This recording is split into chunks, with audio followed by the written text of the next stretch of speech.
All right, y'all. Today's lesson, we're going to be going over some triads. All right. We're going to be going over some triads. This is some must have stuff. Let's go over triads in the key of G. All right. We're going to make this very, very simple. Listen, here's the thing. A lot of people try to make it out like there's these top secret things in it. Listen, if you know a chord, you really already know a triad. You really already know one. You do. You know lots of them. Huh? Because if you have a chord that is using more than just three strings,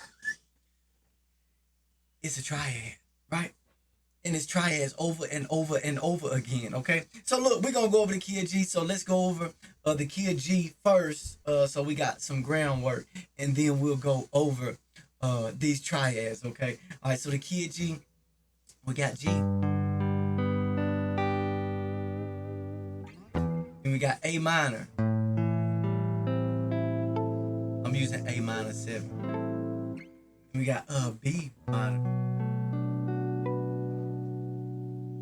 We got C major. All these are going to be rooted on the E string. D major.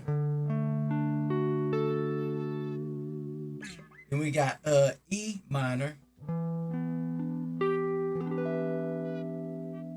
We got an F sharp diminish back to our G. Alright, so our major scale is G major.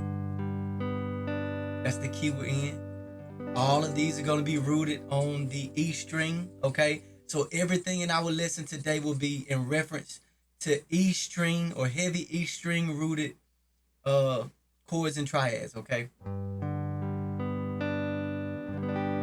That's the G major, A minor, B minor, C major,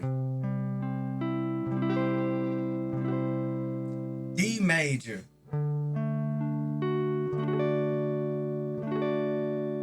E minor. Ooh, ooh.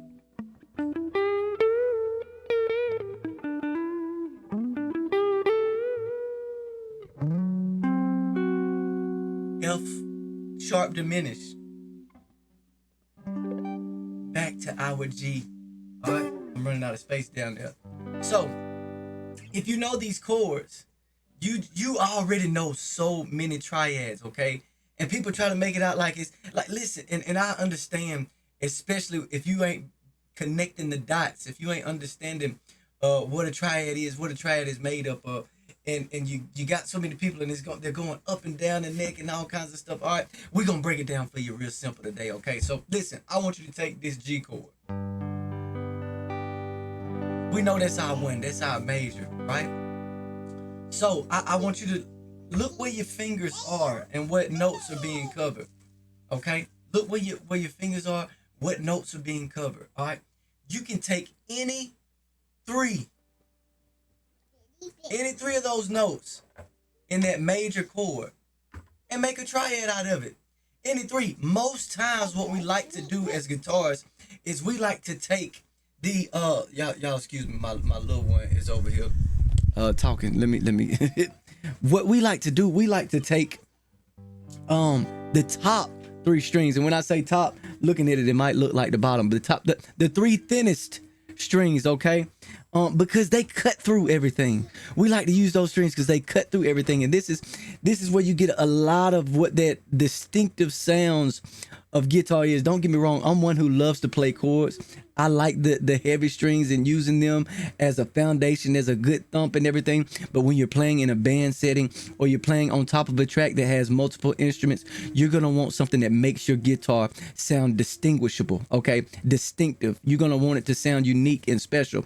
And so what we use oftentimes as guitarists, we use triads to cut through the mix. We use triads to make, so we stand out, right? I mean, you're going to turn your amp up anyway. You're going to turn your guitar up anyway, right?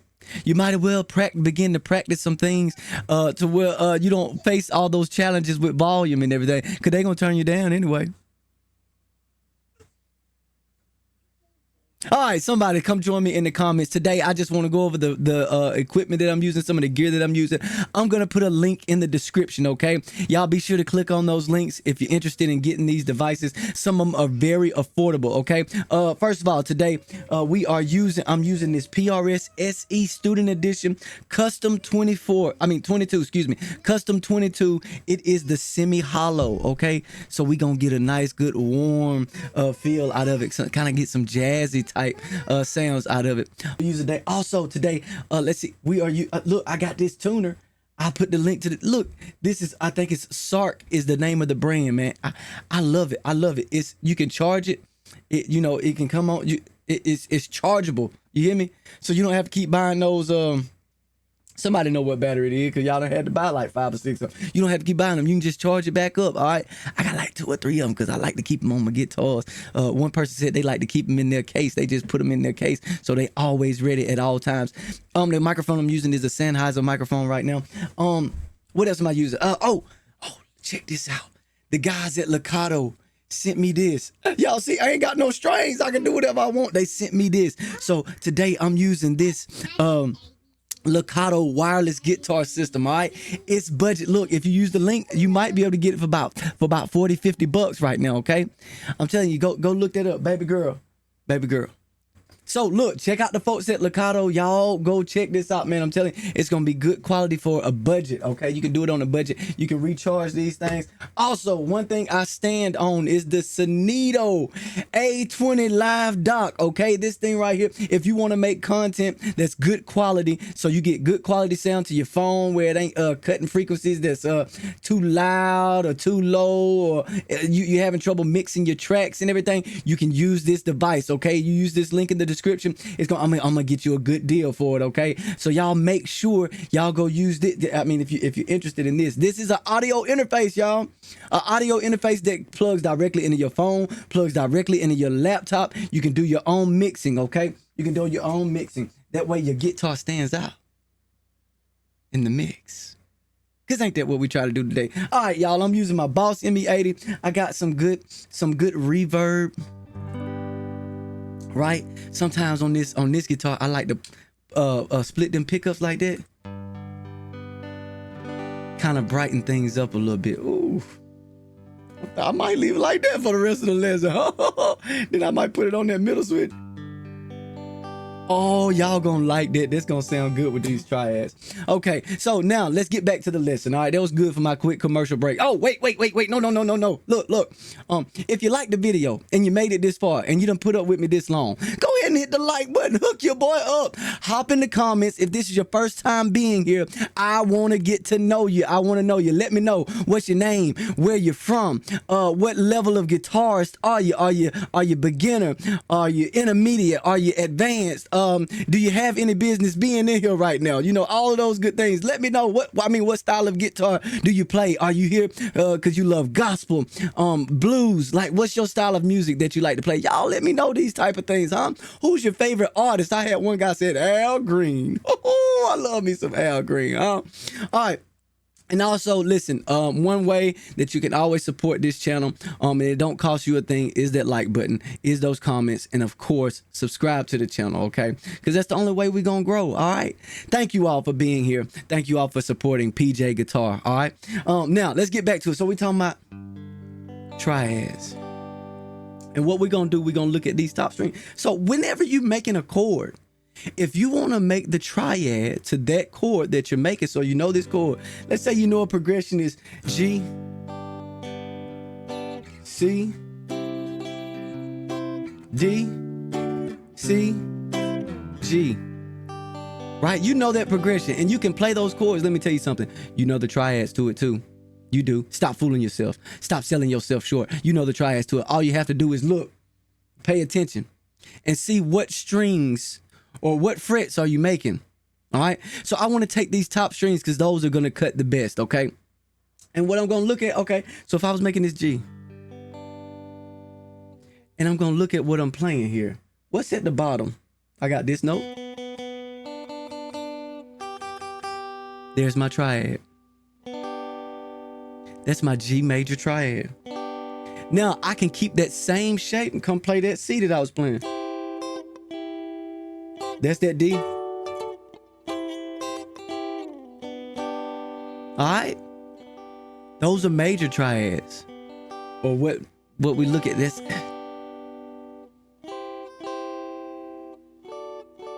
And you can slide into it.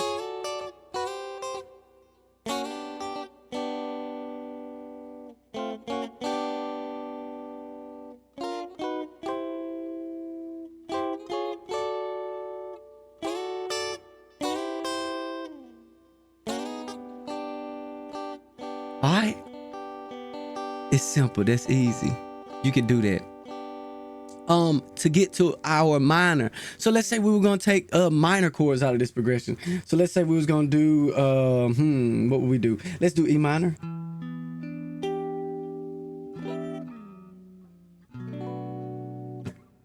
Ooh, I like that.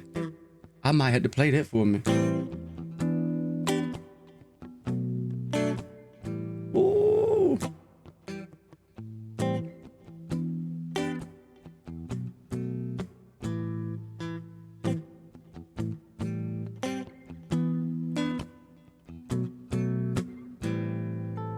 That's a nice little groove in the key of G right there, ain't it? How do I get my triads? Oh, it's very easy. What do I got right here? Look at the top. Look at the top 3 strings. What do we got? Now that is easy. That's one finger. All right. Shout out to my man Michael Garrett, man. My man Michael Garrett say, "Oh, that's your one finger, baby." Oh, oh, did you shake that thing right there? I don't know what that do, but that sound good. And then where am I going next? My B minor. Ooh. And you can play them in any order that you want to, because that's how harmony works, right?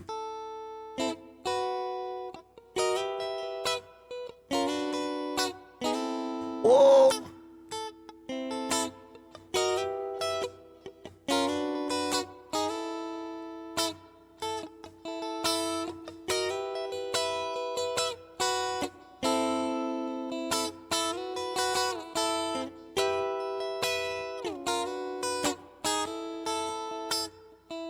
Ooh, that sounds good. Hold on, hold on.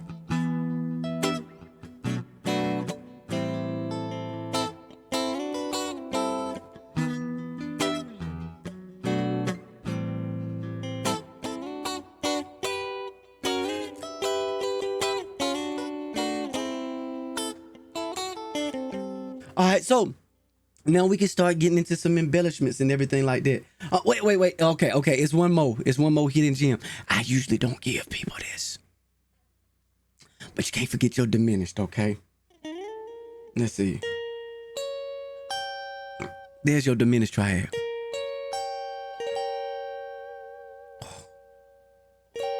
To that 1. So we got it all together, key of G. Here's our 1. Our 2. Our 3. Uh-oh. Our 4, remember, goes back to major. Our 5 is major. 6 is minor. So go back to that shape. Our 7. Back to our 1. Let's go down.